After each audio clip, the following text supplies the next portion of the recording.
গত 3 মাসে বাংলাদেশ জুড়ে 854টি খুন হয়েছে, যেগুলো শুধুমাত্র আলোচিত। ঢাকা শহরেই যার মধ্যে 61টি হত্যাকাণ্ড ঘটেছে।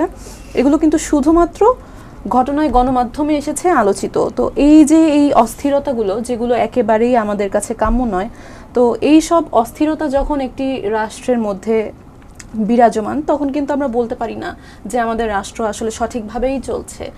আমরা যদিও এখনও নতুন সরকারের প্রতি আশাবাদী, তবুও বলছি যে বর্তমানে সরকার যেভাবে চলছে এটা সম্পূর্ণ গণতান্ত্রিক ধারা নয়। গণতান্ত্রিক ধারা না বলার আরও কিছু কারণ রয়েছে। বিগত সরকারের যে সেলিনা হায়াৎ আইভি, তার কিন্তু দেখবেন যে 2টি মামলায় তার কিন্তু জামিন হয়েছে, গতকাল কিংবা তার আগে তার 2টি মামলায় জামিন হয়েছে।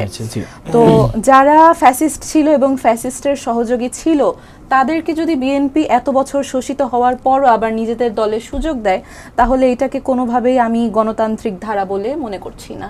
এবং আমি আশা করি তারা যেহেতু এত বছর